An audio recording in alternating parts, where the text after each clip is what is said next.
Welcome friends, আজকের তারিখ হলো 29শে জুলাই 2023।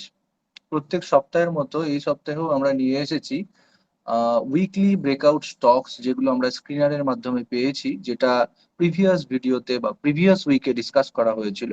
সেম ব্রেকআউট স্ক্রিনার লাগানো হয়েছিল এবং সেখানে যে যে স্টকগুলো আমরা পেয়েছি আজকে আবার সেই সমস্ত আলোচনাগুলো আমরা করব। তো আজকে প্রথমেই আমাদের কাছে যে স্টকটা রয়েছে সেটা হচ্ছে পরাগ মিল্ক। পরাগ মিল্কের চার্ট আমি খুলে নিয়েছি। এটা উইকলি চার্ট, অবশ্যই আমরা উইকলি ব্রেকআউট অ্যানালিসিস করছি। তো এখানে যদি চার্টটাকে আমরা স্কুইজ করি তাহলে দেখতে পাচ্ছি যে এখানে প্রিভিয়াস যে রেজিস্ট্যান্স ছিল আমাদের কাছে, এইটা,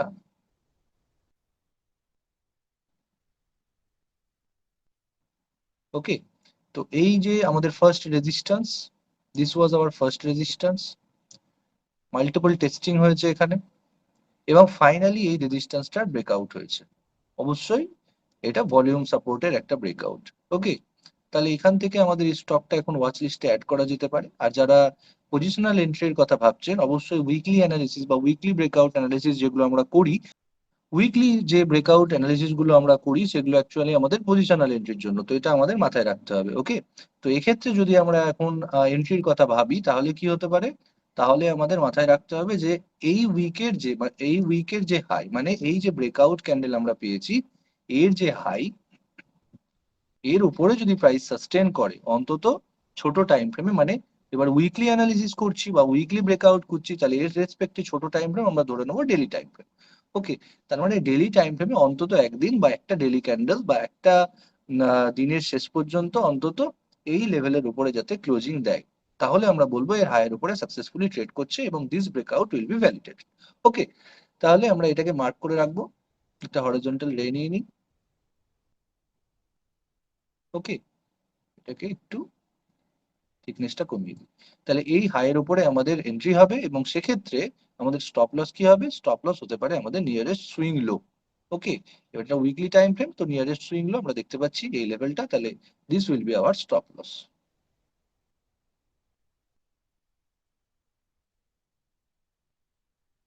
ওকে, আমাদের নেক্সট স্টক হচ্ছে জিম ল্যাব।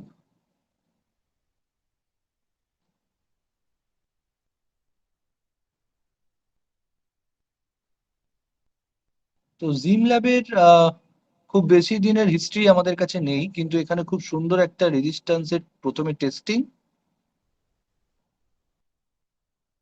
ওকে, এবং তারপরে তার ব্রেকআউট। এই ছিল আমাদের resistance zone. This was our resistance. তো প্রথমে আমাদের কি হয়েছে, এখান থেকে রিজেকশন পেয়ে প্রাইস যথেষ্ট কারেকশন করেছিল এবং তারপরে সেই রেজিস্ট্যান্স জোনেরই টেস্টিং, ওকে, মানে রিট্রেসমেন্ট এবং ফলোড বাই ব্রেকআউট। ওকে, তাহলে আমরা এখানে অবশ্যই এটাকে ভ্যালিড ব্রেকআউট ধরতে পারি। কিন্তু যদি পজিশনাল এন্ট্রির কথা আমরা ভাবি তাহলে অবশ্যই আবার সেম রুলস আমরা ফলো করব মোরলেস, যে এর হাইয়ের উপরে যদি একদিনের ক্যান্ডেল বা অন্তত সাস্টেন করে একদিন, তাহলে আমরা এখানে পজিশনাল এন্ট্রির কথা ভাবতে পারি এবং সেক্ষেত্রে আমাদের স্টপ লস কত হবে? আবার নিয়ারেস্ট সুইং লো, মানে মোটামুটি এই জোনটা।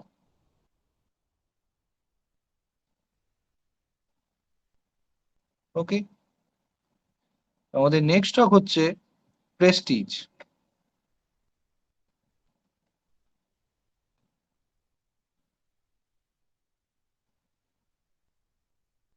তো প্রেস্টিজেও খুব সুন্দর ব্রেকআউট দেখতে পাওয়া যাচ্ছে। প্রথমে রেজিস্ট্যান্স জোনটা মার্ক করে নিই। এই ছিল আমাদের রেজিস্ট্যান্স জোন। মাল্টিপল টেস্টিং হয়েছে রেজিস্ট্যান্স জোনগুলোতে, 1 2 3 4, অলমোস্ট 5 6 7, এবং খুব সুন্দরভাবে এখানে ফাইনালি সাকসেসফুল ব্রেকআউট হয়েছে। ব্রেকআউটের পর এই হাইয়ের উপরে আমাদের টেস্টিংও হয়েছিল, ওকে, এবং তারপরে পুল ব্যাক।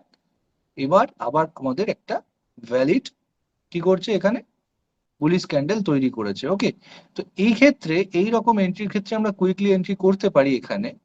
ওকে, কারণ আমাদের ব্রেকআউটটা ভ্যালিডেশন হয়ে গিয়েছে। কিন্তু যারা আরো কনফার্মেশন পেতে চান বা আরো কনফার্মেশনের সাথে ট্রেড করতে চান, তারা এই হাইটার বিচ করার অপেক্ষায় থাকতে পারে। ওকে, এই হাইটাও ধরা যেতে পারে বা এখানে এন্ট্রি করা যেতে পারে, এটা নিয়ে কোনো সমস্যা নেই। সেক্ষেত্রে আমাদের স্টপ লস অবশ্যই এই লেভেলটাই হবে, মোটামুটি এই লেভেলটা ধরে রাখলেই হবে, লেভেলটা।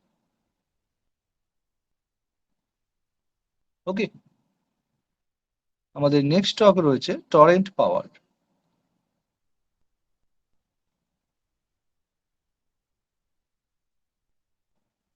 টরেন্ট পাওয়ারেও সেম,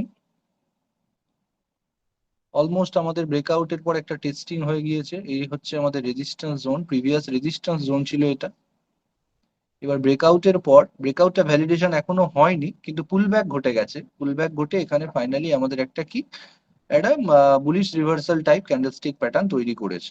ওকে, তো এখানেও আমরা আবার সিম্পলি, যেহেতু এখান থেকে মোটামুটি হাই তৈরি করেছিল মোটামুটি 745 টাকা থেকে, ও লো তৈরি করেছে মানে রিট্রেস করেছে 590 টাকা পর্যন্ত, তাহলে দিস রিট্রেসমেন্ট আমরা ধরে নেবো এটা কমপ্লিট হয়ে গিয়েছে। এবং ফাইনালি এই বুলিশ ক্যান্ডেলটা যেহেতু ফর্ম করেছে, আমরা এখানেও এন্ট্রি করতে পারি, কিন্তু সেক্ষেত্রে আমাদের স্ট্রিক্ট এসএল রাখতে হবে এই পুলব্যাকের নিচ পর্যন্ত, এই লেভেলটা। ওকে, এখানে আর ফার্দার অ্যানালিসিসের কোনো দরকার নেই। আমাদের নেক্সট স্টক রয়েছে অ্যালেম্বিক লিমিটেড।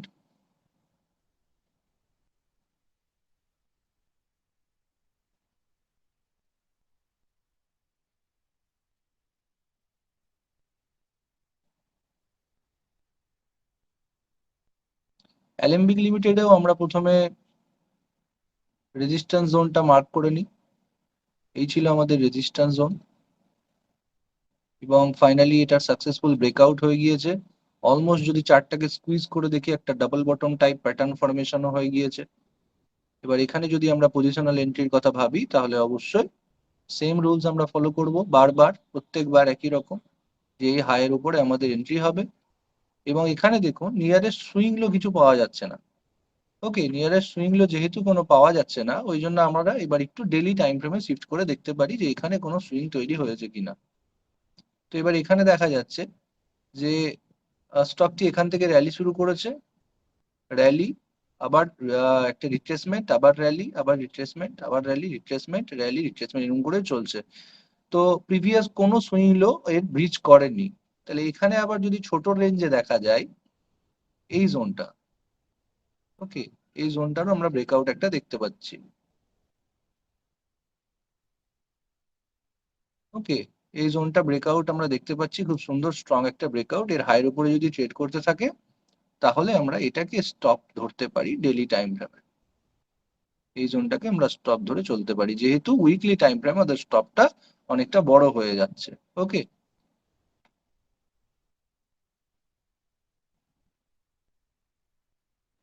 আমাদের নেক্সট স্টক রয়েছে ডেন, ডেন networks limited.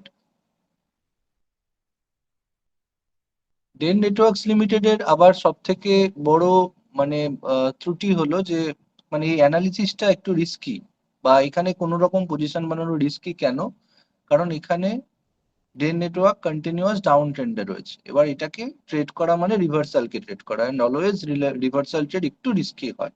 Okay, risk to reward হয়তো হাই থাকে আমাদের, কিন্তু একটু রিস্কি অবশ্যই হয়, because we are going against the current trend. Okay, তো এখানে আমরা ব্রেকআউটটা একটু দেখবো।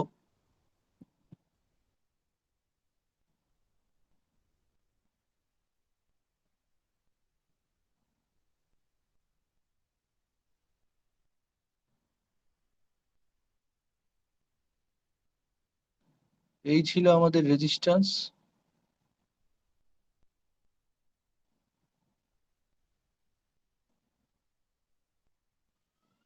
খুব পাওয়ারফুল মনে হচ্ছে না ব্রেকআউটটা, কিন্তু তাও কনসিডার করবো যেহেতু উইকলি টাইম ফ্রেমের ব্রেকআউট। আর এবার যদি হরাইজন্টাল রেজিস্ট্যান্সও আমরা প্লট করি, তাহলে এটা ছিল আমাদের হরাইজন্টাল রেজিস্ট্যান্স। আবার ওই 50 টাকার কমে, কম দামি মানে 50 টাকার নিচের স্টক একটু রিস্কি হয় স্টক গুলো, এগুলো মাথায় রেখে আমাদের ঠিকঠাক ভাবে রিস্ক ম্যানেজমেন্ট বা পজিশন সাইজিং আমাদের করতে হবে। ওকে, এবার আবার ওই ভ্যালিড সুইং কোনো দেখতে পাওয়া যাচ্ছে না এখানে। এখানে আমরা আবার ডেলি টাইম ফ্রেমে দেখতে যদি যাই, তাহলে দেখতে পাবো এখানে আবার একটা রেঞ্জ ফরমেশন হওয়ার পরে আমাদের ব্রেকআউট হয়েছিল মোটামুটি এই জোনটা। ওকে,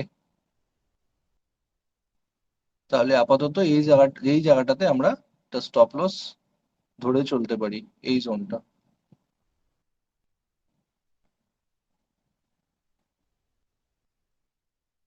ওকে, এবং অবশ্যই এর হায়ের উপরে অন্তত ছোট টাইম ফ্রেমে একটু ট্রেড করতে দিতে হবে স্টকটি। কেমন? আমাদের নেক্সট স্টক হচ্ছে Marico limited.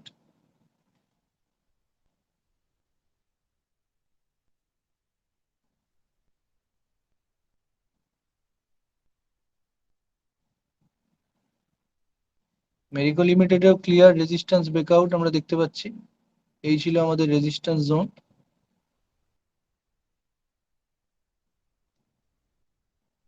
Multiple testing, retracement, final testing, retracement, breakout. একটু মাথায় রাখতে হবে যে পজিশনাল এন্ট্রির ক্ষেত্রে হলেও যদিও এই হাইগুলো ব্রিচ করার চান্সেস ম্যাক্সিমাম, এই রকম রিট্রেসমেন্ট মানে মাল্টিপল টেস্টিং এবং ব্রেকআউটের পরে এই হাইগুলো অবশ্যই আমরা হয়তো সম্ভবত নতুন অল টাইম হাই দেখতে পারি। কিন্তু তাও মাথায় রাখতে হবে যে এখানে একটা প্রফিট বুকিং আসতেই পারে, বিকজ এখানে একটা ইমিডিয়েট রেজিস্ট্যান্স আমাদের কাছে রয়েছে, আমাদের কাছে একটা swing high, valid swing high রয়েছে। এটার পর এই জোনটা ব্রিচ আউট হওয়ার পর অবশ্যই এটার জন্য আমাদের প্রস্তুত থাকতে হবে। তো এখান থেকে দেখা গেল একটু রিট্রেস করছে, সেটা হয়তো টেম্পোরারি প্রফিট বুকিং হবে, না এখান থেকে ফার্দার আবার কারেকশন হয়ে নিচের দিকের এই সাপোর্ট ভাঙবে, এটা আমরা জানি না। ওই জন্য এখানে আমাদের একটু প্রস্তুত থাকতে হবে, এই রেজিস্ট্যান্স থেকে মার্কেট হয়তো কোনো রকম প্রফিট বুকিং বা মাইনর বা মেজর কারেকশনও আসতে পারে, কিন্তু ম্যাক্সিমাম পসিবিলিটি এখান থেকে থাকে। অবশ্যই এরকম প্রাইস অ্যাকশন হলে, যেহেতু দীর্ঘকালীন আমরা যদি টাইম ফ্রেম দেখি বা সময়সীমা যদি দেখি, যেহেতু এটা এক্সট্রিমলি আপ ট্রেন্ডে রয়েছে, তাহলে মোস্ট প্রবাবলি এ কিন্তু আবার নতুন হাই তৈরি করবে। ওকে, ভ্যালিড হবে কখন? ভ্যালিড হবে অবশ্যই হাইটার উপরে ট্রেড করতে থাকলে, এবং সেক্ষেত্রে আমাদের এসএল হবে এই সুইং লো এর নিচে। ওকে,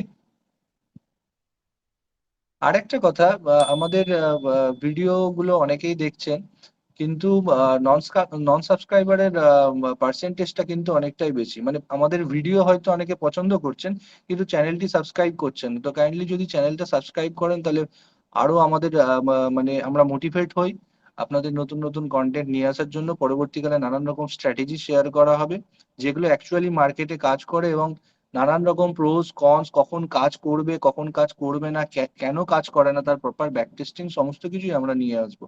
তো কাইন্ডলি যদি চ্যানেলটা সাবস্ক্রাইব করেন, তাহলে আমরা মোটিভেট হই এবং আমরা নতুন নতুন কন্টেন্ট নিয়ে আসার জন্য আরো উদ্বুদ্ধ হব।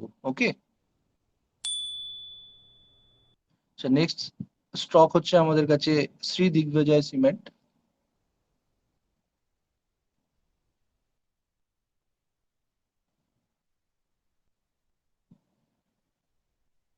কন্টিনিউয়াস আপ ট্রেন্ডে রয়েছে, রেজিস্ট্যান্স প্লট করলাম। ব্রেকআউট হয়েছিল গত 15ই মে 2023। ওকে, তারপরে ভ্যালিডেশনও হয়েছিল এবং টেস্টিং। এবার টেস্টিং এর পরে ছোট টাইম ফ্রেমে যদি আমরা এবার আপনারা একটু এটা দেখবেন গিয়ে, যে ডেইলি টাইম ফ্রেমেও হয়তো এখানে আমরা একটা ব্রেকআউট পেয়েছি। ওকে, এরকম। তাহলে অবশ্যই দিস ইজ আওয়ার এন্ট্রি। ওকে, এখানে আমরা চোখ বন্ধ করে এন্ট্রি করতে পারি, কিন্তু গ্যারেন্টি তো কিছুতেই নেই, ওই জন্য আমাদের স্টপ লস অবশ্যই মেনটেন করতে হবে এই লেভেলটা। ওকে, স্টপ লস হিট, ট্রেড থেকে আউট, আবার ট্রেড সেট আপ জেনারেট, তখন আমরা আবার এন্ট্রি করব। ওকে, নেক্সট স্টক হচ্ছে ভারত ফোর্জ।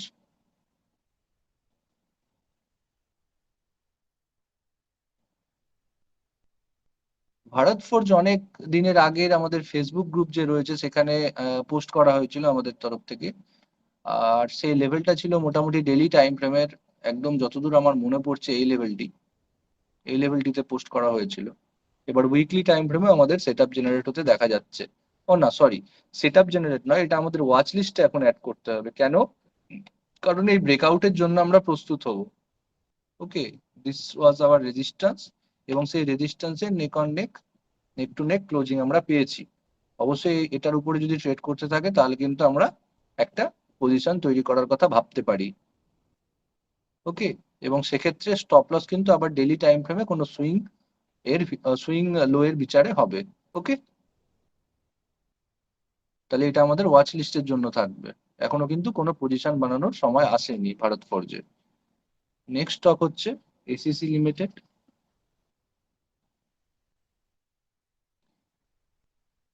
এসিসি লিমিটেডের ডেইলি টাইম ফ্রেমে যতদূর আমার মনে পড়ছে কোনো অ্যানালিসিস আমরা করেছিলাম এই ব্রেকআউটটা দিয়ে। ওকে, তো এটা কাইন্ডলি ইওডি ব্রেকআউটস স্টকস যে ভিডিও আমাদের 25শে জুলাই সেই ভিডিওটা আপনারা দেখতে পারেন, সেখানে কনসিডার করতে পারেন। যতদূর আমার মনে পড়ছে এটা নিয়ে আলোচনা হয়েছিল। তো উইকলি টাইম ফ্রেমও কিন্তু সেম, এটা এখন একটা ভ্যালিড ব্রেকআউট, কারণ আমাদের এই যে রেজিস্ট্যান্স জোন, এটা উইকলি টাইম ফ্রেমের স্টকেও দেখতে পাওয়া যাচ্ছে। একটু লার্জার পার্সপেক্টিভ থেকে যদি দেখা যায়, তো অনেকে বলতে পারেন এটা তো ডেইলি টাইম ফ্রেমে দেখেছি তো সেম অ্যাজ ইট ইজ চলছে, কিন্তু না, ডেইলি টাইম ফ্রেমে যে নয়েজ, উইকলি টাইম ফ্রেমে কিন্তু অনেকটা নয়েজ কমে যায়, তো উইকলি টাইম ফ্রেমে আরেকটু বেশি স্ট্রং লাগছে। ওকে, আর সেক্ষেত্রে এখানে আমাদের মার্জ হয়ে যাচ্ছে ডেইলি টাইম ফ্রেম এবং উইকলি টাইম ফ্রেমের সেটআপ। যে ডেইলি টাইম ফ্রেমেও আমরা ভ্যালিড স্টপ লস কিন্তু এই পয়েন্টটাই পেয়েছি। ওকে, আর উইকলি টাইম ফ্রেমেও আমরা মোটামুটি দেখতে পাচ্ছি যে এখানে হ্যাঁ ওই একই রকম সুইংস, কারণ সুইংটা ক্লিয়ার ছিল, এখানে রিট্রেসমেন্টের পর যে সুইং গুলো সেটা ক্লিয়ার ছিল। তো ডেইলি টাইম ফ্রেম এবং উইকলি টাইম ফ্রেমের সুইংটাও ক্লিয়ার আমাদের কাছে, ওই জন্য এটাকে আমরা আপাতত স্টপ লস ধরে চলবো। ওকে, তাহলে এই কটা স্টক ছিল আজকের উইকলি ব্রেকআউট অ্যানালিসিস ভিডিওতে। যদি আপনাদের এই সমস্ত কন্টেন্ট, রেগুলার কন্টেন্ট যদি ভালো লাগে, অবশ্যই আমাদের চ্যানেলটিকে সাবস্ক্রাইব করুন এবং আমাদেরকে আরো উদ্বুদ্ধ করুন। ওকে, থ্যাংক ইউ ভেরি মাচ।